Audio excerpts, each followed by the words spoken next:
On the 23rd day of Christmas, my true love gave to me the crippling desire to be free. It's the penultimate episode of Podmas, bitches. I'm scrolling TikTok at 3 a.m. because my nervous system's too fucked to go to sleep and I feel too anxious to put my phone down. Is that why I'm having an existential crisis? There are always going to be a million other things you could have decided to do. I'm broken.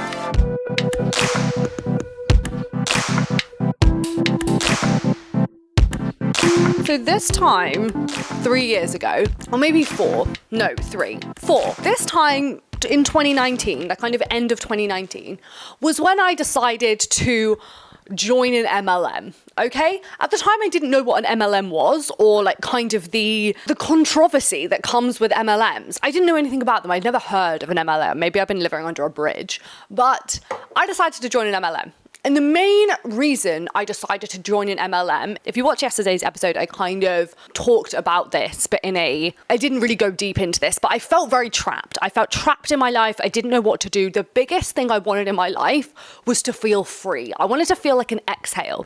You know, when you just feel so bogged down by your current situation, you feel like you're trapped by your work, you're trapped by money. All you want to do is travel. You want to kind of wake up and do what you want to do, and you want to be free. Now, the MLM that I joined, their biggest selling point was being free, like financial freedom, time freedom, the ability to be fully free. And that's what I bought into. I invested $10,000 into the concept, almost the idea of being free, because I was so attached to the idea of being free and I wanted to be free so bad that I was willing to put that much money that I didn't have. I had to get a bank loan because of the elusive concept of being free. So let's talk about the concept of being free and the desire to be free and what that really means, how it's weaponized, and just whether it's actually attainable, whether it's actually a worthy pursuit. Anyway, we're going to talk about freedom. But first, we're going to do the penultimate daily check-in. We've got, there's 1, 2, 3, 4, there's 5 in here. We've only got 2 days left. So maybe we'll save these for next year. Maybe we'll do something else. Maybe we'll take away the check-in jar. I have no idea, okay? You have as much of an idea as I do, but let's see what we get. Can you hear the wind? It literally feels like my apartment is going to blow away. I'm in a 4th floor apartment, and sometimes when it's really windy, I think, have apartment blocks ever like blown over in the wind before? I mean, I know they're designed to not do that, but stranger things have happened. This one is great for the time of year, and it's what have you learned this year? I think the biggest kind of overarching thing that I have learned this year is almost like the pursuit of a goal. And I've talked about this endless times this month in episodes, but the kind of pursuit of a goal is less about the goal and more about the life it allows you to live. And so I think up until this year, this has been the first year where I've really kind of let go of the idea of having loads of goals and like working towards something. This year I was just like, I'm just going to chill. I'm going to do some traveling. I'm going to have some fun. I'm going to do some kind of creative pursuits. And I'm just going to see what happens. It was the first year in a long time where I've just kind of like let the year happen. And I felt a lot of guilt about it throughout the year, to be honest. And I don't even know if I've completely resolved that idea of the guilt around pursuing something. Like there's definitely feelings of kind of, have I been lazy? Have I wasted the year? But that's not what we're talking about. But what I've learned from that is, 1, you won't die if you don't set goals. And it's not like I don't think life is about these kind of huge milestones that we're pursuing, because I haven't been less happy than when I was pursuing goals. And I think the goals give you direction and they give you a purpose. But ultimately, I think when you run a marathon, you only cross the finish line for 2 seconds, but you've trained for a year up until that point. It's not about crossing the finish line for the marathon. It's about the year of prep that you did and the person you became and the fun that you had and the people you met, the ways you pushed yourself, the health that you cultivated, the mindset. And it's about everything in between. And I think that has been the biggest lesson that I've learned this year, that it's kind of let go of the big goals, still pursue things, but know that the day-to-day and the way you live, that is going to build your life and kind of the way that you act on the daily basis. Like we think about these enormous goals and that's kind of all we think about. we think about like where we're going and what we're working towards, you know, whether it's work goals or personal goals, relationships, health, we're always thinking about like the future and like when I get there, that's where I'm working towards, that's where I want to be. Forgetting that each of these days kind of build your life. And when you look back, I think I read a quote on Instagram and it said, big celebrations and small celebrations feel the same. The feeling of love and pleasure, it doesn't really matter where it comes from, and it doesn't feel stronger or better whether it comes from something big or something small. And so if you get pleasure from traveling to a new continent, that's incredible. But it doesn't feel any more incredible than the same pleasure you get from holding a dinner party with your friends or reading the best book of your year. Yeah, I guess this year has just taught me to kind of detach from these enormous goals and just, I mean, that sounds quite fluffy, but it's shown me that there are other things that are important in life than just the big goals that you pursue. So, big year. Big year. Okay, let's talk about freedom. Talking of big goals that we pursue arbitrarily, let's talk about freedom. Okay, so I kind of mentioned it at the beginning, which I didn't really plan to, but just kind of spewed out. And you can't, when it comes out, when ideas start to kind of spin in your mind, you can't stop them. Who is it? What's that fable? Is it Rumpelstiltskin? Rumpelstiltskin? Is he the one that like, what does he do? I don't know, he's like spinning a web or something. He's doing something, I can't remember. That is not a good point because I can't remember any part of it. But let me iterate. We feel restricted by our jobs. And I think, jobs or just society, like the constraints that are put on us from society, external pressures, tale as old as time. Like I feel like we're in a society, especially this kind of Western society. And I definitely feel less of this. And it feels so different. If you've never traveled kind of away from this culture and experience different cultures, it is interesting to witness how we buy into this more than any other place. Like here, when I'm in England or in the US, I feel this big pressure to succeed. I feel the pressure for success. I feel the pressure to work. I feel the pressure for accomplishments and accolades and to kind of live within the bounds of the designed structure. And when I go away, when I was in Asia, when I was in Latin America, those restraints feel lessened. They definitely do. But in this culture that we live in, everything is kind of designed to make us feel restricted. The antithesis of that is freedom. And so we have this big desire for freedom. Like I said, I invested 10K from the bank. I paid that bank loan back for years, plus an extortionate amount of interest.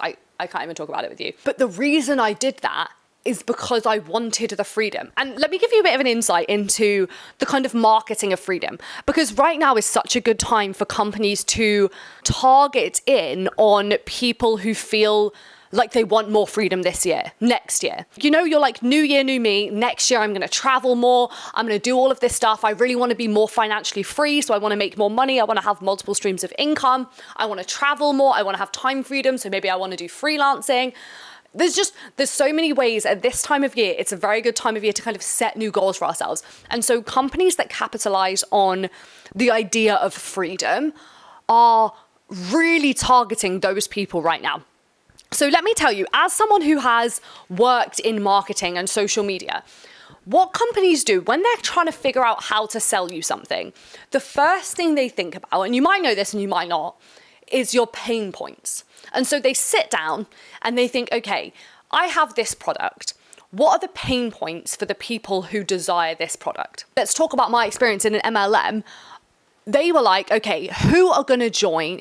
Who needs this opportunity? Like, who would be really interested in this opportunity? And they would think about the kind of struggles and the pains that someone like me was experiencing that would make me desire to buy into their company and their products. And so maybe they'd be like, okay, the person who is perfect for this and the person who would really like this is someone who really struggles with their job and feels really restricted by their job. Someone who wants to be able to travel and wants to have loads of hobbies but doesn't have time because they're restricted. They want freedom. And so they think about all of these ways in which you do not feel free And then they use those, they weaponize them. And this is marketing. And it's hard because I think all industries do this. You know, all industries think, if I have this product, what are the pains that people would have that would cause them to buy this product as a solution? And all companies do this. If you think about skincare, beauty, they think, okay, what problems are women having? Because it is women, the beauty industry primarily. What problems are women having? Let me talk about these problems because we have the solution, our product.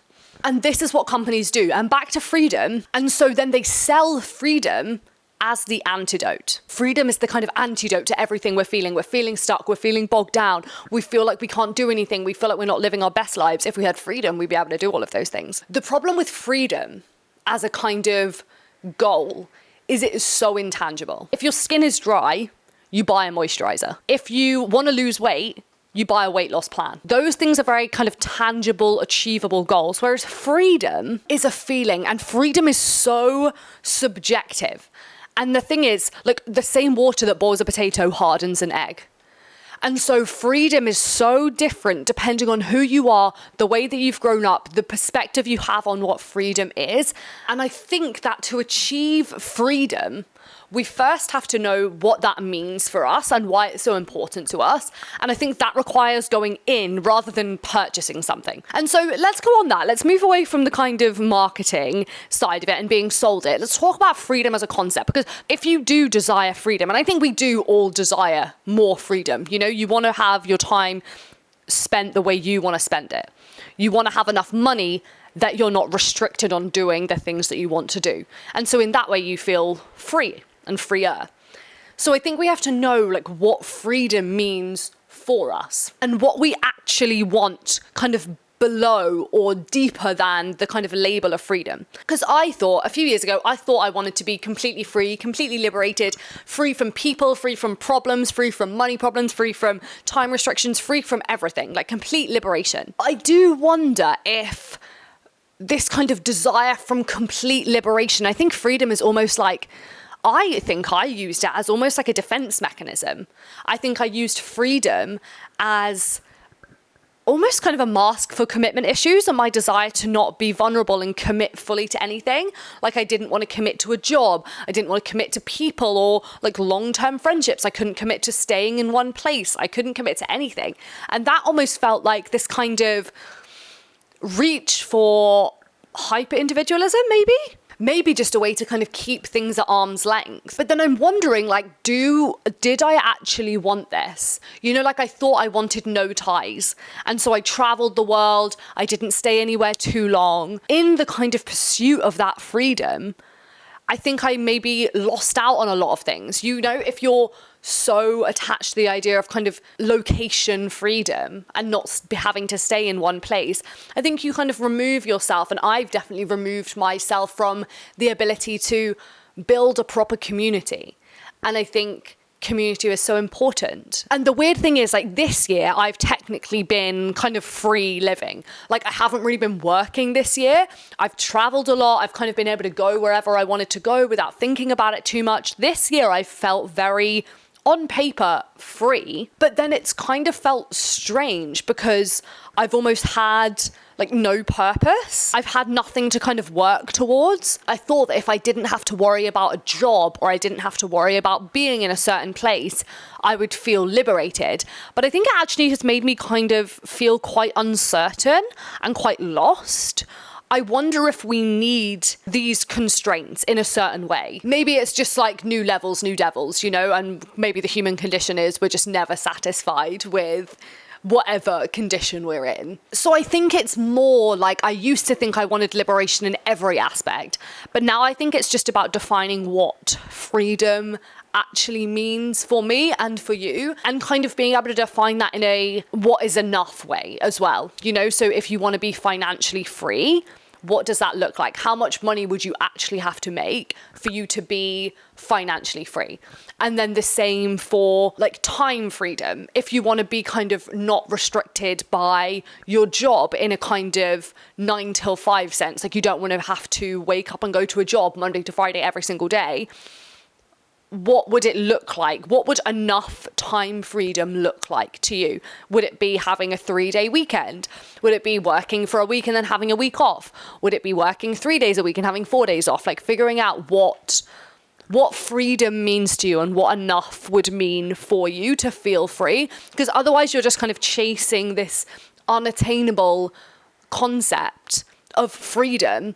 But because it is a feeling, because freedom is a feeling, and that's so fleeting, it's very hard to attain something that is just a feeling. It's like chasing happiness, like happiness isn't a goal, it's just a feeling. And I think the same goes with freedom. And so if you define what that actually means and be like, okay, what makes me feel free? If it makes me feel free to be able to have 3 days completely off of work, that means you need to find a job that gives you a 4-day work week and then 3 days off, and then you feel more free. The same water that softens a potato hardens an egg. The same water that softens a potato hardens an egg. That's like my favorite phrase ever, because it just puts everything into perspective. Like different people need different things. Like freedom is in a different way important to different people. I think my concept of freedom right now is less about not having constraints, but more about having a life where I can do anything I want. And so I think that means being able to travel if I want to, being able to spend money on the things that I want to without having to think about it, being able to spend my days how I want, but also knowing that I want to do work and that we need some things to focus on. I think if I can take the kind of freedom concept and turn it into actionable, measurable, I don't want to become James Clear, but measurable goals, then it makes it easier to have something to work towards. And then you kind of know what it means rather than chasing this freedom that I think more than anything is kind of weaponized to make us feel shit about ourselves and then want to sell us shit. So that was kind of a weird topic. Don't know if that was interesting or whether I just waffled for 20 minutes, but we'll see when I edit it. Penultimate episode. Tomorrow is the final episode of Podmas. We're going to do ins and outs for 2024. Things that are in and things that are out. It's going to be a fun one. I'm excited. Thank you so much for listening. Love you so much. Mwah.